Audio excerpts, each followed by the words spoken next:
Hi, everyone. I'm really excited to kind of meet everybody and talk to you guys today. I'm Dwyer. I'm currently a lead product designer at Netflix. I've been there for the past 4.5 years. Currently, I'm on the organic growth team. So we try and focus on getting as many new people around the world to connect to and ultimately watch Netflix's kind of films and TV shows. And since it's Netflix, I thought I'd share kind of what I'm currently watching. So I'd love to hear in the chat what you guys are watching as well. I'm currently rewatching the first season of Alice in Borderland. Their new season's coming out soon. If you've watched Squid Game, it's very similar. It's got a similar storyline and premise. So I'm very excited to see that roll through the chat and what you guys are watching. And yeah, just excited to kind of talk through everything today. Oh, awesome. Now I'm thinking, like, what's the last thing that I watched? I think the last thing that I watched was, what was the last? I think it was I can't remember the actual name of it. It's the Sabrina, it was all like Halloweeny, the Sabrina the Teenage Witch series, but like there was like a newer one. Yeah. The Chilling Adventures of, I watched, yeah, I watched that one as well too. Got it. Awesome. Oh, so thank you so much. I guess we'll start at the beginning. So maybe like before Netflix, like what's your background? How did you end up at Netflix? Was it always kind of a plan, a goal, or was it more of kind of a happy accident that led you there? Yeah, so actually, like pretty early on in my career, I started out on the engineering side. I didn't really know that design was a field or an industry until I actually started kind of taking courses in school, and I was interning as a software engineer intern at Nike. And I started meeting some people that were in the design field. And it just, from there, just kind of pulled me in. I think really just the idea of like the people that are using the products and just like how it actually fits into their life and their day-to-day life. And so like kind of moving on from that, before I ended up working at Netflix, I was actually a product designer at Scribd. They're actually a pretty similar domain as Netflix. It's a bit like a reading subscription service. I think one of the funnier challenges, though, is that if you think about habits, it's a lot easier to start watching a show versus think about the last time that you started reading a book. So I think that those were some interesting design challenges in the previous job that I had, was just trying to get people to form new habits.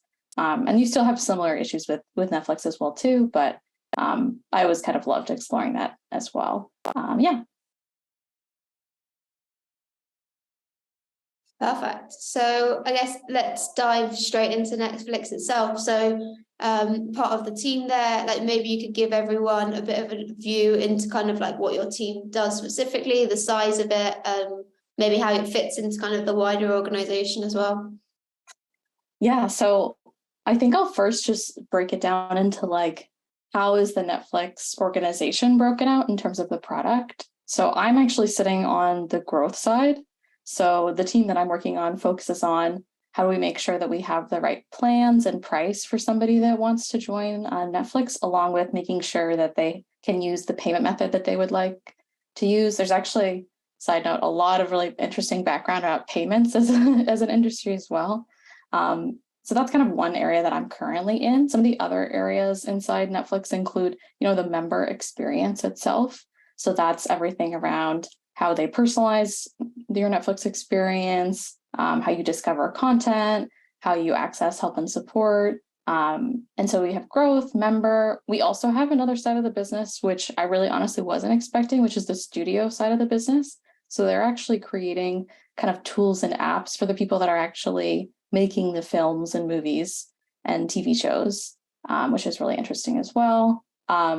Some of the other teams include, we have the games area, which is a new area for Netflix, which is kind of like a new content type that they've added as well. And also new within the past few months or so is the ads section of Netflix, which from the growth side is really interesting, thinking about kind of that new business model of bringing in ads and what that means for customers that want ads and customers that don't want ads, and how that affects their experience. So I'm currently on growth. Previously, I was working on the identity team, and a lot of my work kind of centered around security and login experiences. I would say I was trying to make sure you weren't setting your password as like 1, 2, 3, 4, like please, I'm not reusing the same password everywhere on all the accounts. And then in general, I think in terms of like how the org is set up, you really get to work pretty closely with the cross-functional partners on your team. So we work with data scientists, we've got researchers, you'll have eng partners, work really closely with legal, especially when I was on the identity team. And then we also work really closely with customer support as well. So that's kind of like the broader landscape of how the org is set up. Nice. It's a great picture. I guess that actually leads quite nicely on to a question that we had. I've got a list in front of me from Patrick ahead of time. And he wants to know how much of your time actually goes into kind of collaborating and working with like other teams and other design teams. Mm-hmm. That is a really good question. I would say it depends on like where you're at in the phase in the project, but I would say we definitely spend a fair amount of time trying to make sure that like the member doesn't feel your org chart. I think that's really the ultimate goal, is like, you don't want your member to be in one experience being like, this team owned this part of the experience, this team owned the other part. We haven't thought about it holistically. So I think that a lot of on my team and other teams, we actively try and bring in other designers if there's like a shared part of the user experience pretty early on into the project. So it definitely is project dependent, but when it does come up, you will end up working like maybe 40 or 20 to 40% of your time, making sure that you're staying in sync with that other designer who's owning the other part of the flow, so that you're kind of designing it end to end. Nice. I guess you said I want to pick, obviously you start an identity and growth. You mentioned other areas like the studio and other things.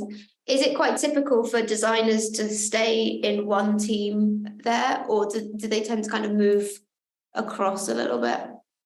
That's I think what's really interesting about Netflix is like, first of all, I think there's just very tenured folks that have been at Netflix for a while, which I haven't seen in my previous roles. You'll have people that like, they feel like they're being, including myself, like stretched so much and growing so much that they don't need to shift companies over a period of time. They can kind of grow even just switching between teams within Netflix.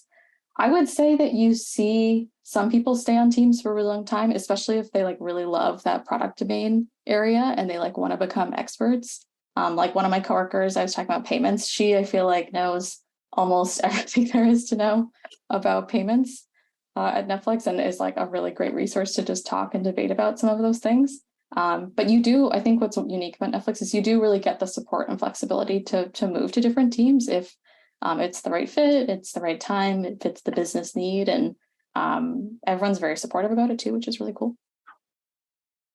Nice. Yeah, I want to like jump into another question that we had from a member before, which was essentially around like where like the team set up in terms of like where they're spread out, like kind of geographical, I guess, in terms of like, do you have a lot of remote people outside the States? How are you kind of set up in that sense?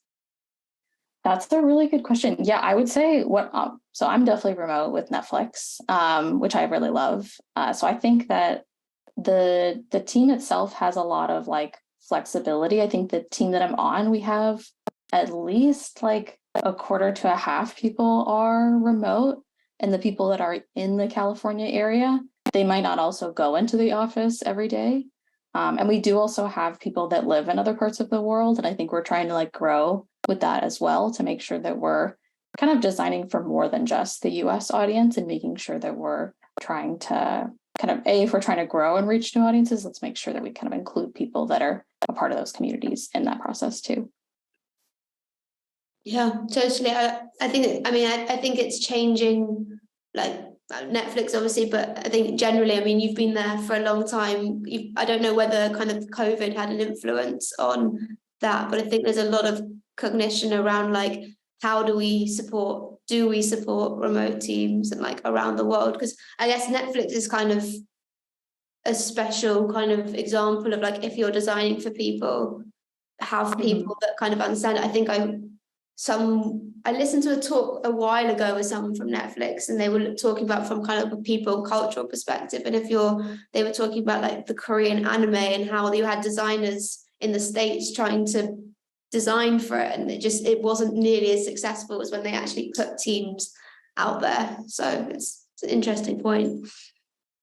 Actually, I have a funny story on that note as well. So yeah, we definitely have noticed that as well too. I think with a lot of that, it's basically like you don't know what you don't know. So a lot of those times, one anecdote that we had is we were creating kind of illustrations for the non-member homepage experience when you land on Netflix.com and you're not logged in.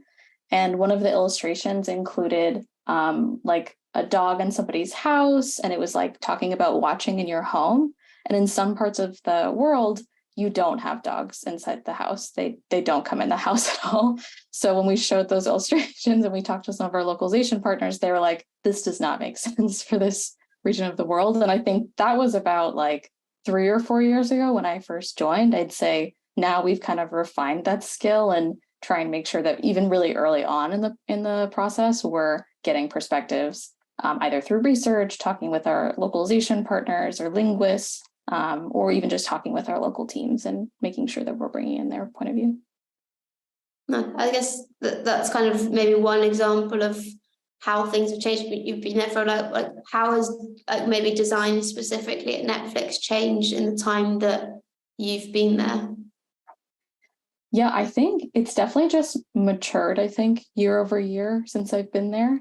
I think you're starting to see design teams kind of pitch more long-term visions for the areas that they're working on, which I think is just in general, you're seeing design kind of trying to influence the type of experiences that people will go through on Netflix.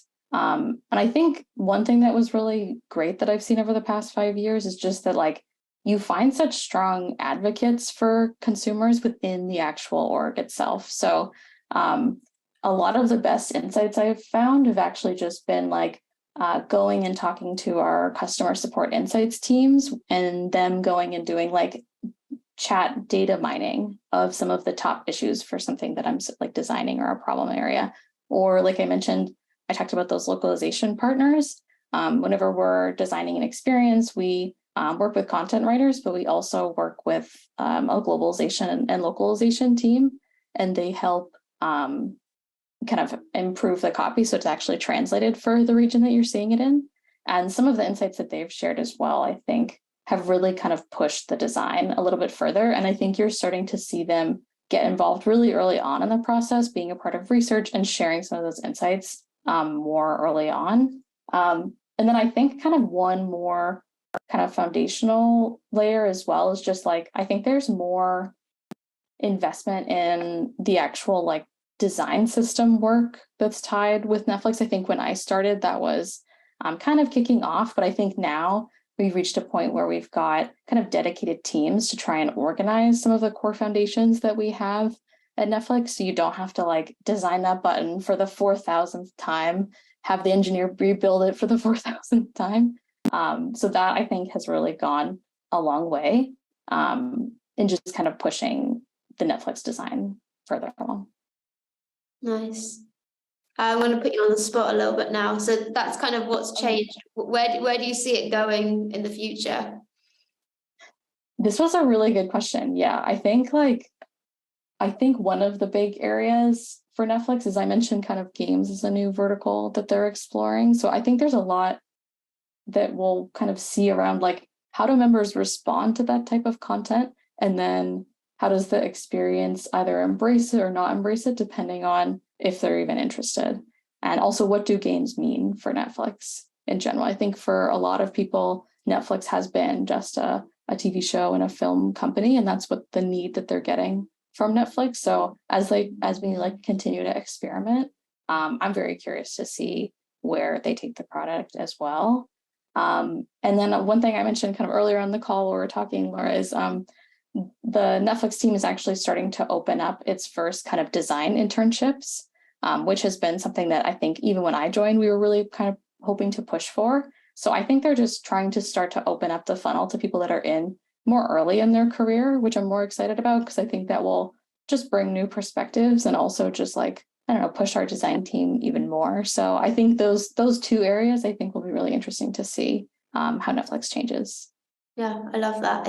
I mean, there's so many places right now that are looking at how they bring more junior people in and actually do it in the right way, because you can't just kind of let people come in and not give them the support, not give them the kind of structure and the framework, that you're just kind of doing them a disservice, and it's just not going to work. So the fact that there's kind of programs and thoughts going around it is amazing. But actually, I mean, I'm not gonna lie, like the bulk of so many questions that we got ahead of time was like, what is the recruitment process? How do I get a job at Netflix? So we can't delay that anymore. I'd love to just hear a little bit about, like, maybe start off with your kind of like your own experience, and then I don't know how typical that is in the world of Netflix. Yeah, I can talk about my experience first, and then I'll talk about the general hiring process. So I was actually referred through a past manager of mine that was working at Netflix. And so I went through kind of the typical hiring process. We did a few manager screens. We had a few in-person conversations, and then this was a pre-pandemic world as well. And then we did a full day of interviews where I did some one-on-ones and I did a design exercise. And from there, it felt like a really good fit. And so we kind of moved forward. In terms of the general process, I think and then also maybe the split between referrals and organic candidates that we have, I do think it is pretty even. We do see some referrals come in, but we definitely have people on the team that have just straight applied to Netflix through the site. And the typical process from there is you apply, they'll reach back. I'll add this caveat before I talk about the profit process, which is like, in general at Netflix, I think one of the values is that there's just a lot of freedom in how people want to kind of approach process in general. And so I think that with recruiting, there's kind of a default process, but you may see folks kind of experimenting with what's the right process for the role. And then also for the person that's interviewing, what's right for them, what's right for their schedule, what are they trying to get out of that interview process as well, because you're interviewing Netflix as well too. So the typical process is you'll typically have like a recruiter screen. Then you may move along to talk to one of the design managers on that team who's hiring. And then going on from there, you'll go into, I say it's like an all-day interview, but it can be split into a few days. Like I mentioned, there's like flexibility for what works for you. And teams kind of experiment with their own virtual design exercises. And you also get a chance to do some one-on-ones and meet some of the folks in the team, including some of the designers in the team, and then also some of the direct cross-functional partners. One of the things I actually really loved about the design interview that I did for Netflix was that a lot of design interviews, especially the design exercise part, you kind of you join and you have like a bunch of people sitting in the room and they're like, I'm going to sit and here's your prompt and you go draw on the whiteboard and we'll just sit here silently while you go and fill out the design exercise. Whereas I think when I was joining Netflix, they really were trying to experiment with it feeling more kind of collaborative. So when you joined, it actually was you and two other designers, and it was if you were working at a company together and you were trying to solve it. And so it was actually like you would riff on ideas with each other and try and solve the problem versus kind of standing there and sitting and evaluating a person, which is probably not how it actually works in your day-to-day life when you're working. You are more likely to actually be collaborating with people.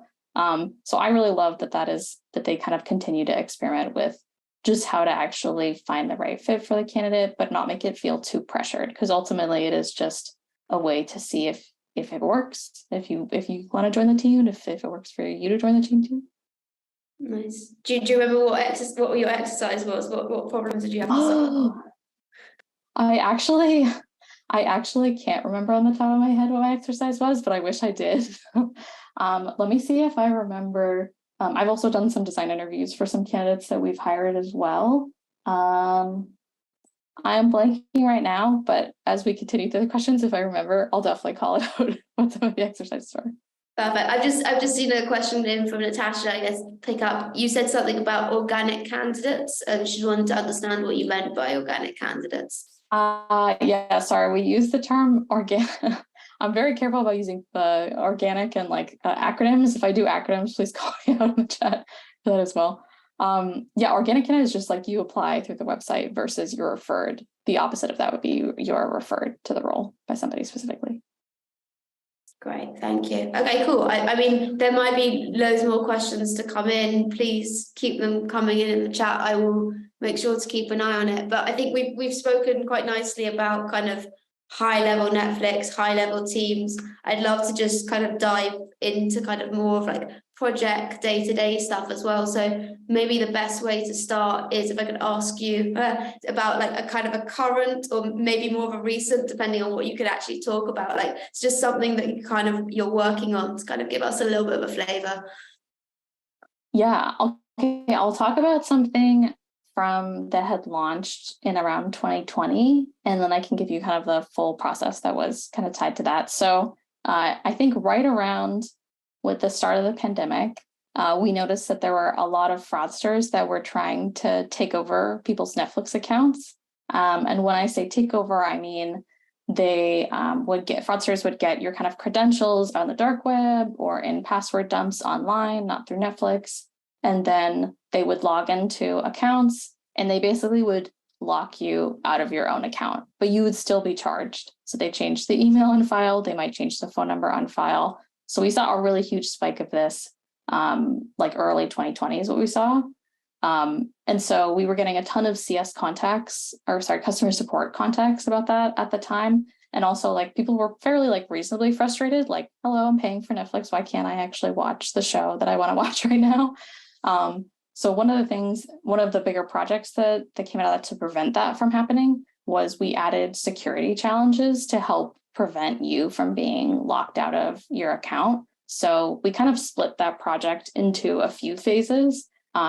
We first kind of launched a very quick fix into the product to try and just like mitigate how many fraudsters were trying to actually take over people's accounts. So that quick fix was we added when someone goes into netflix.com and they go into your account and they try and change the email, we added a security challenge there so that they would need to prove that they're actually the account owner if they wanted to actually change the email on file. And that significantly stopped at least a huge portion of the fraudsters that were trying to take over people's accounts. And then what we did in parallel is we then kind of kicked off a research study to understand like, how do people think about security and Netflix in general? Because it's not a bank, it's not a social media site, but you also, if a new season of Stranger Things come out and you type in your email and password and you can't watch that episode, but all of your friends can, like you're going to be very reasonably frustrated. So we wanted to kind of kick off, what were people's kind of attitudes and thoughts around security and Netflix for an entertainment service? And then we also wanted to kind of kick off specifically for people going through security challenges, what's the actual user experience of going through that? And what are their preferred, we call this factors, but basically like if you've ever gotten a security challenge and it's like a code and they're asking you, hey, can you type in this code to prove that it's you, we've texted it or emailed it to you? That's kind of what we mean when we talk about factors. So we did that research and we learned a lot just about like people's attitudes around security, like I mentioned. And then also people by and far preferred text message codes to email codes, which I think was pretty surprising as well. And so from there, we ended up kind of continuing to extend our security challenges and account and just also kind of improving the actual user experience of going through that challenge. So that was kind of, I have another project to talk about as well, but that one was a bigger project that we were tackling. And I think there's definitely a very interesting area around like security and privacy for Netflix. It might not be top of mind for members, but when they do experience something negative and it does break their trust in Netflix, it actually becomes a bigger problem overall. So some of those one-off moments can kind of be additive in a reason why someone might churn out or cancel. That's really interesting. It's kind of like adding friction into the right place. I've heard kind of banks talk about that as well, like adding frictions into kind of like, are you sure you want to do that? Like, can you confirm it? Whether it's for fraud or whether it's, I know there's a company here called Monzo and they were adding friction in to deal with kind of different kind of mental abilities to stop people when they were in kind of the wrong state, actually kind of spending loads of money and how they can actually protect people. So it's really interesting. With the, just to kind of maybe go back a little bit to kind of the conversation that we had earlier, when you kind of kick off big research studies there, like the one you're talking about, are you doing it quite like what kind of users are you looking to engage with that? Are you looking quite locally? Are you going really broad with it? does it depend on kind of the project work? It definitely depends on the project work. And one thing I want to mention too is like what I really love about Netflix is you often have kind of like a group of cross-functional partners that you're working with just really, really early on in a project. So like when you're kicking off the project, you're working with like a data scientist and a researcher, a PM, an engineering lead, a content writer. And so at that point, we were debating like, okay, what do we want? Well, like, what are we trying to solve?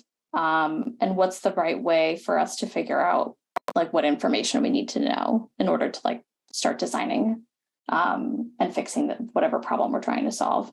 And so specifically for the security challenges area and just in general with research, we work with our dedicated research partners and they handle the recruiting side of it. And what we'll often share is like, are there specific markets that we're interested in looking at? And what we might do is we might talk with our data science partner and be like, hey, could you help us evaluate the opportunity size for this area? So they might go for security challenges and see, what markets have the biggest spike in CS calls related to security. And we might pick the markets for research based on that, because those are the people that are more likely to run into some of those security challenges. And so that's kind of one way of approaching it. There also is sometimes where I think what's really interesting about Netflix is like coming from another company. Netflix has around 200 million members. So I think in terms of trying to figure out who you're designing for, that's a huge challenge just overall. So sometimes with research, we may just pick a set of markets that we think cover a global perspective. Like we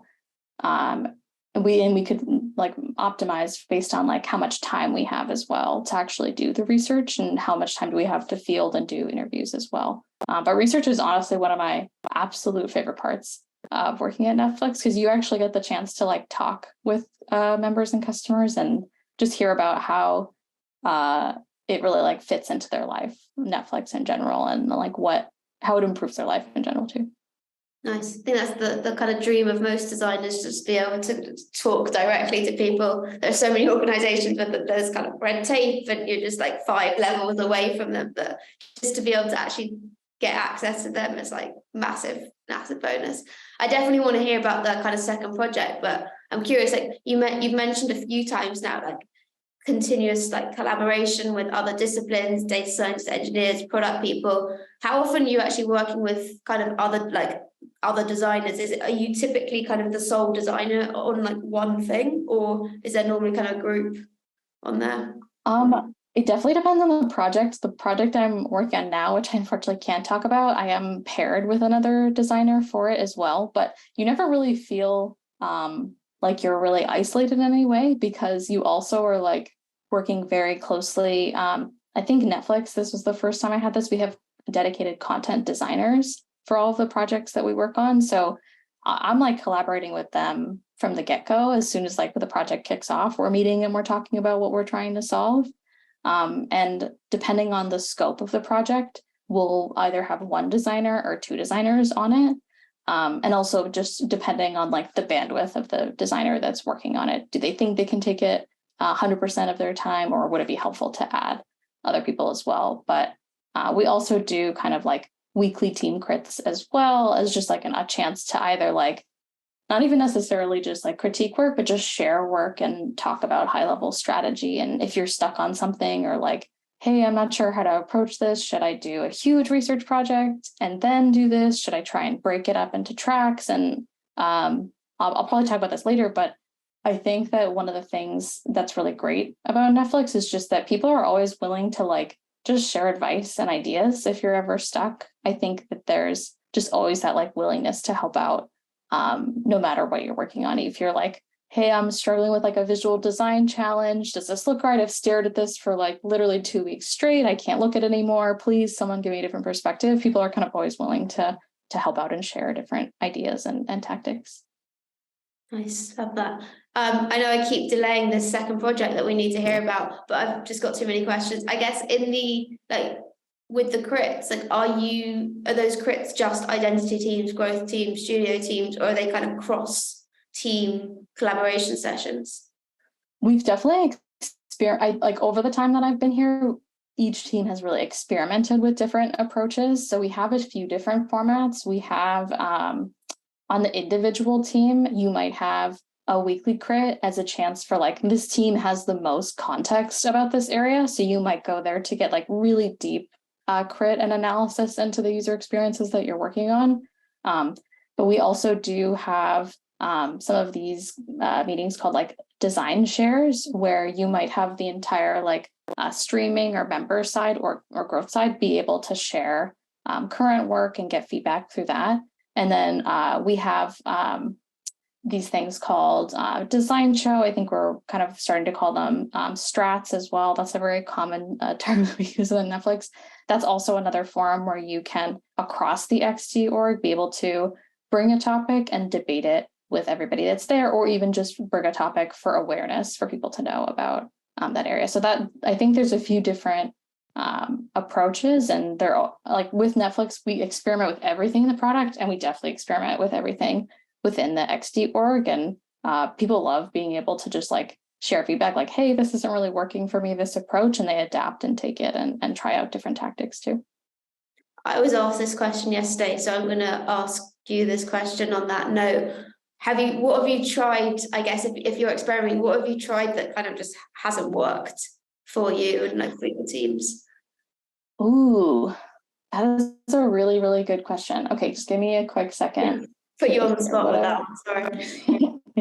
I mean, I'll just say like in general with like design, okay, yeah, I'll give one. One thing I'll talk more about like the engineering design relationship. I think we're always trying to experiment with like, what's the best way to work with them?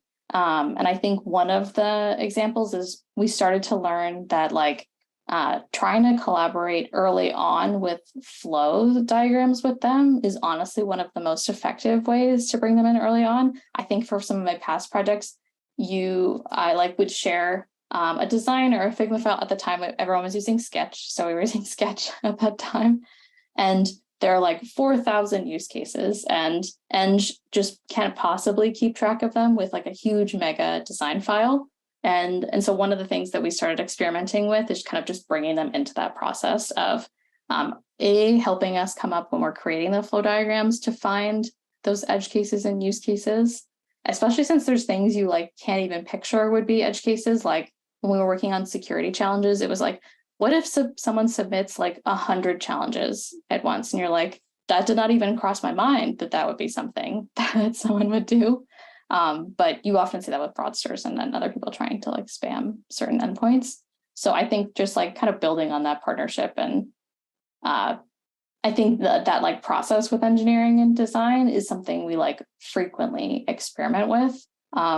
Also, sometimes we set up meetings with Eng and we're like, what worked with the design spec and what didn't? And the reason why I highlight the design spec is because that's like ultimately for them. It's like a place for them to really understand, what is this project? What are we actually changing? And also like, what is some of the background information for why we're making some of those changes as well? So that like, I think one of my favorite things to do is just like have such a strong relationship with the other partners on the team that they're involved so early on that like in meetings that I'm not in, they can advocate for the consumer because they sat in on some of those user research sessions. They felt very painfully as the member spent like 20 minutes trying to click on something. And then when they're in an Eng meeting later on and someone's like, do we really need to do this? Or does this make sense? They can be like, yes, we talked about this in research. I have a specific memory of some of these incidents as well. So yeah, I think that's that area is something that we experiment with as well. That was such a good question. I'll let you know if I have other ideas as well for things that like didn't work that I learned from. Yeah. Nice. I love that. Like you're just making everyone advocates for the users. It's not a design thing. It's just everyone there. It's everyone's job, right? I promise we will get onto that second project, but I have just seen a question come in that I think is just very relatable to what we're kind of looking at the moment, which is, I mean, I don't even know if you use Slack or not, but the question from Patrick is, where do you post if you need kind of feedback or second opinions? Do you have a Slack channel for that? That's a really, so I'm known as the person in my work who uses a lot of Loom. So Loom is like a tool you could use where you can take a video of your screen and anything you're working on. So I think just in general with Netflix, since there's so much freedom in your process, you can really experiment with how and when you want to pull people in and get their feedback. And so one of the things, like if you're working on a project and you have there's some urgency that's come up and you need feedback like today, and the crit is like next week, you can set up like a mini crit and invite the people that you think would be helpful. You also could do async, where we have like team channels. So you either can post in your team channel and try and get feedback through there, or we're also able to like join other team channels, and we have a general design channel as well. You could just post a link to the Figma. I'm more of a talker than a writer, so I prefer doing the Loom videos, because it's just, if I actually wrote out everything, it would be like a very intimidating message, I think, for somebody on Slack. So I prefer, and also I'm more visual, so I like being able to be like, hey, like, let's look at this experience. Let me know what's working and what's not working. I do think one of the challenges, though, with sometimes async is that sometimes those Slack conversations can be like 80 long comments. And so I think it's keeping an eye on, like, for that type of work, would it be better to schedule time so that people can talk through feedback? Or is it something that's very light touch that it could be async?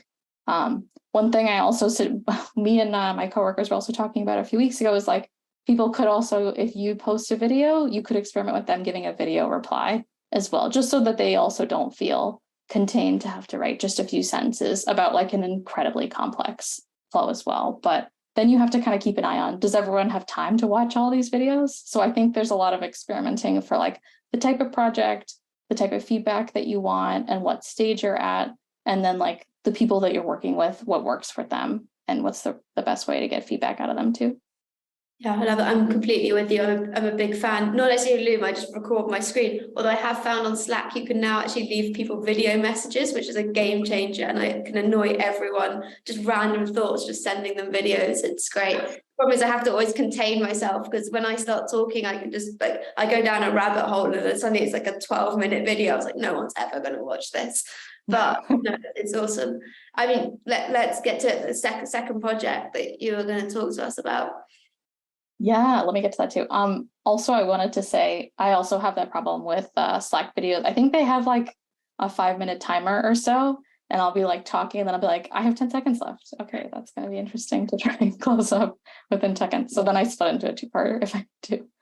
Also, I want to, there was one question in the chat that I just want to mention before we go into profile transfer, which is, one of the really unique things about Netflix in general and the maturity of the org is that there's actually a lot of different design like roles within design that I actually even knew about. So I'll just give some examples of some of them. One of them that I mentioned was like content design. That was definitely a new area to me when I had first joined it like 4 or 5 years ago, where people are really thinking about the design behind the actual content. And I often am constantly saying, like, I thankfully am not a writer, so I don't have to write this. Like, I'm glad that we have these partners to be able to riff off of. I would just write probably something very technical if it was me that actually had to write the copy. But we do also have, what I wanted to flag from the comments is, we do actually have these emerging creative and R&D teams, and they really help kind of push the design much further through like illustration, video, sound, and motion. And that's something very unique that I haven't seen at kind of some mid-level companies and even some larger companies as well.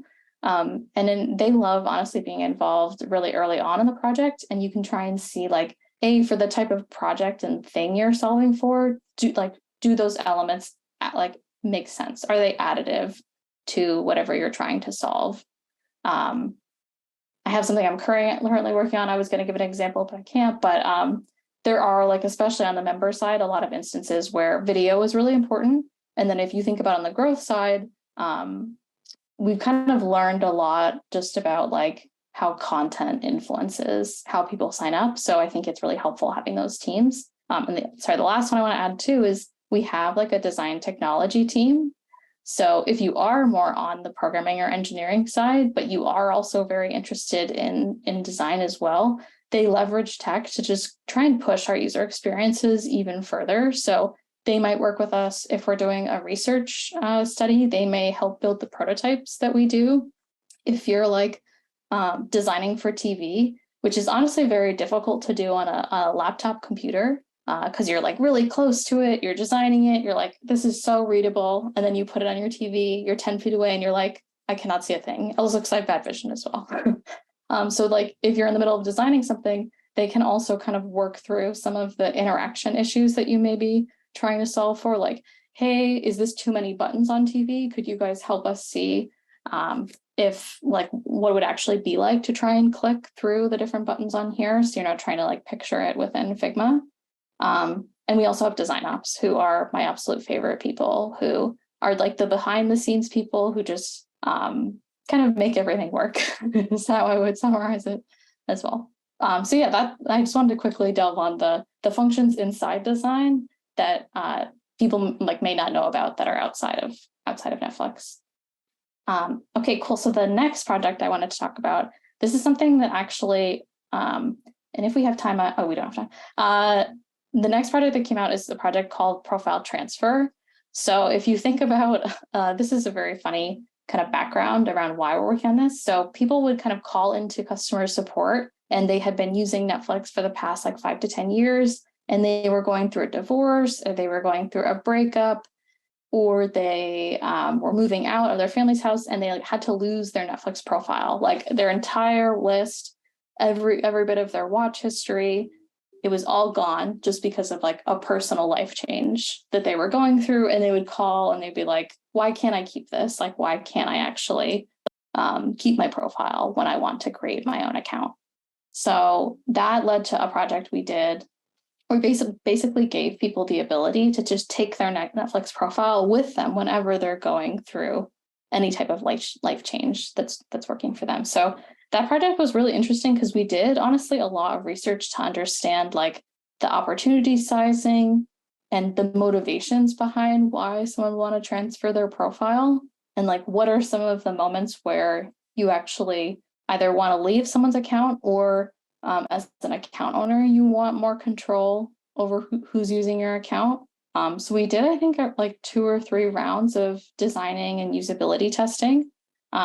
Also, I learned a ton about privacy law. I would say what's really interesting is learning about like data and the data privacy rights that are tied to it, and how that comes into the design that you're doing, and how to make sure that you're meeting kind of minimum guidance for regulators and governments as well. So learned a ton about that as well. Also, feel free to kind of check out that experience within Netflix and let me know if there's any pain points that you experience going through it as well too. But I think one of the other takeaways with that too, which I have felt as well, is a lot of people have shared their password pretty widely. I definitely have too. And you may actually start to forget like who's on your account at that point. Like I think we had a coworker who their mom had an account and they gave it to somebody to live with them, and then their cousin shared it with their cousin, shared it with their friend, shared it with their extended friend. And then when they try and watch Netflix, they might be running into what we have is like concurrent stream blocks, and they might not be able to watch. Like they're the account owner, but they might not be able to watch because there's so many people on their account and they don't even remember who's on the account anymore. And they don't have a way to kind of like politely suggest to people that they should transfer their profile, maybe get their own account. So I think a big motivator for that area of work was really just like giving people more control over their account in general. That's really cool. I mean, it's one of those things that really shows the value of like research and insights and speaking to the customers. Because I mean, maybe if you've gone through that, you'd know. But like off the top of my head, when you said that, I was like, oh, obviously you would probably need to do that. But if you hadn't mentioned it, I would never even thought of that as a feature that would be needed. So it's cool. You mentioned you're like, oh no, I don't have time for that.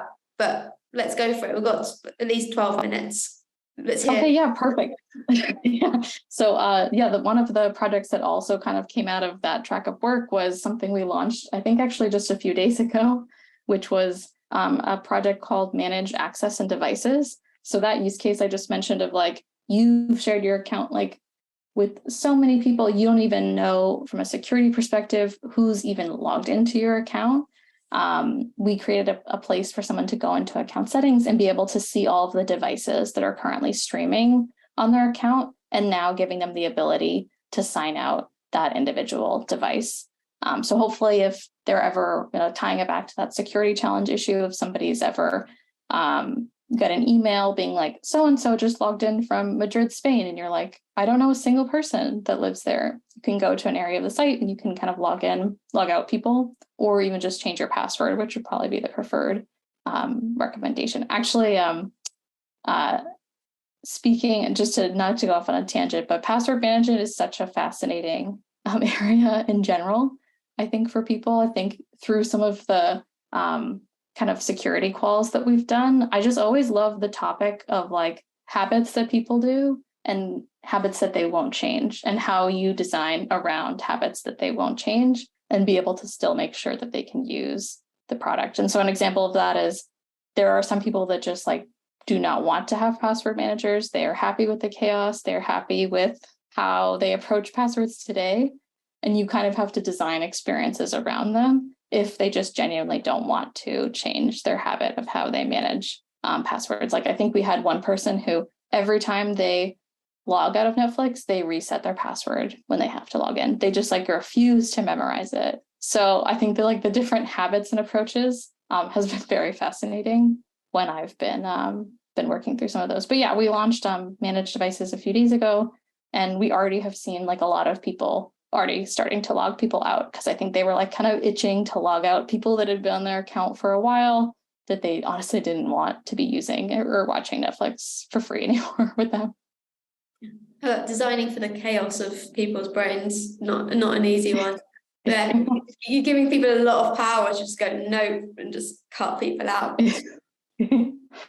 Great. 100%. Yeah, there's a question from Natasha here again. Do you ever have situations where stakeholders ask you to design something and you do the research and you find out that users' pain points don't align with the stakeholders' ideas? Have you got any tips for managing this? That is a really good question. I think like one of the things that can help with that is having everybody focus on what you're trying to solve rather than the individual solution that they're pushing forward. So I think that is something that kind of I've experienced in the past, and I think commonly happens, where teams just get really excited about an individual idea, but they may miss out on the broader context of like either what's the business goal that we're trying to hit, or what's the member goal that we're trying to hit, or a combination of those two. So I think when there are moments where you do research and members come back and they're just like, absolutely no, this does not solve my problem at all, which is always brutal, but always helpful, I think, in those sessions to hear. I think being able to lean on your research partners to work really closely with you to remind the team that you're working with on what you're trying to solve, and maybe even suggesting like alternative approaches for how to solve that problem. I think one thing we also do is try and be like, picture a year out, what type of impact would we want to have driven by then? We're hearing from members and research that this isn't meeting their needs. So let's tie it back to what we're trying to drive and make sure we're hitting whatever we're trying to drive. So that either could be like, if you're trying to increase the signups by X amount, you're trying to lower CS contacts, or just kind of qualitatively, you want to make sure that people have a positive perception of your brand or have a positive experience. I think it's kind of balancing those two. But yeah, those situations are definitely challenging. And I would say like lean on those other advocates in your org that also really care about the consumer, because they'll do a great job also advocating with you. And I think that also makes those conversations a little bit easier too. That's just good. I'm curious, you say like lean on the research people, and you mentioned previously that you've got those motion people and those illustration people. I know obviously design ops is probably separate, but there's other disciplines like the researchers, the content people. Do they sit within your growth team specifically, or are they sort of more centralized and you kind of just pull them in when you need? Some of the design partner examples that I gave, like the content designer, emerging creative, design technology, they're in the design org actually. So it's a lot easier to bring them in as well. We do have like the researchers in their own data and insights organization, but I think the org is kind of set up that way, but your actual teams are pretty flat. Like you'll have a dedicated researcher for that area. You'll have a dedicated data scientist for that area. And you may also start to pull in like a dedicated motion designer from some of those teams, or a dedicated member from like the design foundations team or design systems team. So I think like when you start a project, a lot of the times what we do is we think about like, okay, what does this project involve? And like, who would be the right people to bring in? Like, oh, we think we'll eventually need probably some video demos of this feature when we launch it. So like really early on, let's bring in the people that would create those so that they're bought into the actual project itself and they're involved in the process, so that like when you're actually collaborating with them, you're not like, hey, here's like 6 months worth of data, you can go create this. Instead, they're like, oh yeah, no, I know what we're designing, I know what we're working towards.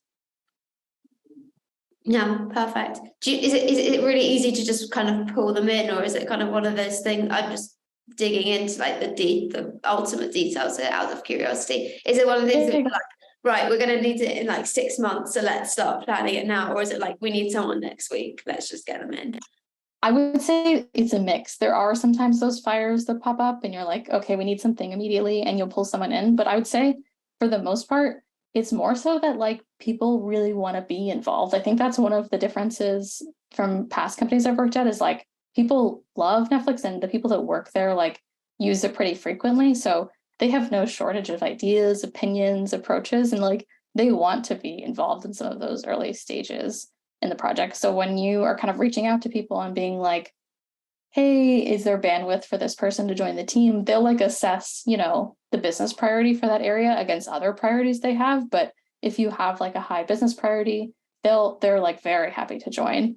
So I don't think we ever run into kind of issues with that. I think the challenge is though, like just the pure number of projects they have, they do occasionally have to space things out. So you might like launch a project and then later on they get involved to update the production experience or something like that too. Nice. I'm conscious of time. I don't know if there's going to be any more questions coming in, but one thing I'd kind of love to know is if you reflect back on kind of the 4 or 5 years that you've been there, what, again, kind of putting you on the spot, what would you say is sort of the proudest moment that you've had since you've been there? Oh, such a good question. So actually, I didn't get the chance to talk about this, but one of the most exciting projects I think I worked at when I was at Netflix is we had these immersion projects where you got the chance, like a set of cross-functional partners got the chance to live in another country for 2 months and do some ethnographic research and testing.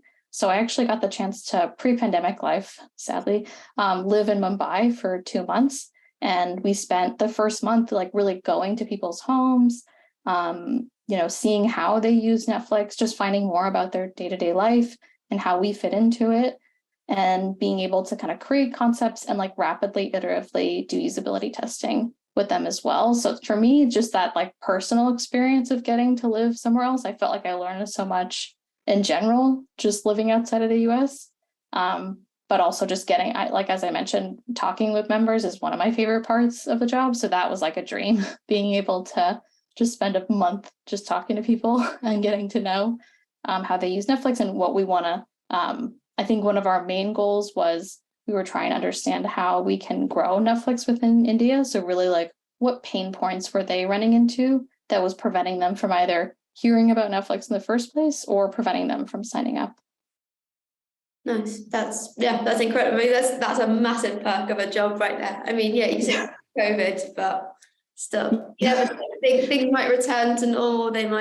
You might be able to advocate for like the round 2 and just be like, yeah, I'm gonna go somewhere else in the world now. Yeah. I will say some teams are starting to experiment with some in-person research again. I think majority of our research is async, but there are teams that are starting to bring that back as well. Not 2-month experiences, but you do get the chance to go and like visit that area and go and do some testing. Nice. Do you find that people are quite open about their Netflix habits? Like it's one of those things that when you actually see what people do versus what they say they do, there's actually quite a line, quite separate. Yeah, we had to add. So I think it also depends on the region that you're in. Some regions, the culture is just to be very polite and to not share critique. And so we'll have to add like very explicit disclaimers in the beginning, being like, either we might say that we're not, like this is a third party to Netflix, so you can, because sometimes we do that as well. And so you can be completely honest, you can kind of rip this apart. I think just adding those disclaimers before you even get into the conversation, I think like the moderator can do a really great job of just setting the mood so that it feels more open and they can be hopefully as brutally honest as they want. But we do also sometimes do more research where we actually would just be like, if we're going to their home, we'd go to their home and we'd be like, hey, can you open up the Netflix app and show us X, Y, and Z? And we can kind of see as much natural as we can. There's also another bucket of research that we do, which is like diary studies.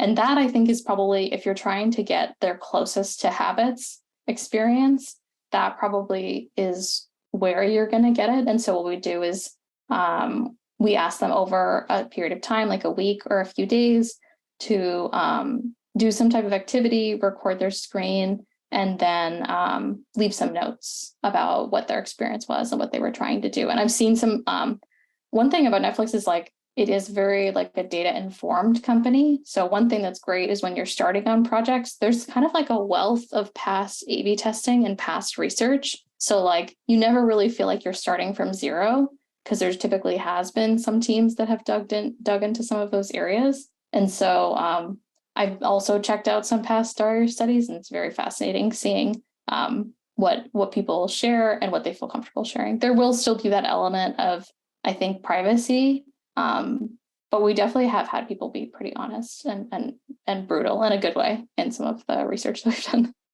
That's good. That's what you need. I could probably talk for like another hour on this, to be honest, but we have kind of run out of time. I want to respect people's time. And then we had Faris who said he was like 1 a.m. in the Philippines or something. So you need to go to bed right now as well, please. But thank you so much to everyone for joining. Thank you to Lily.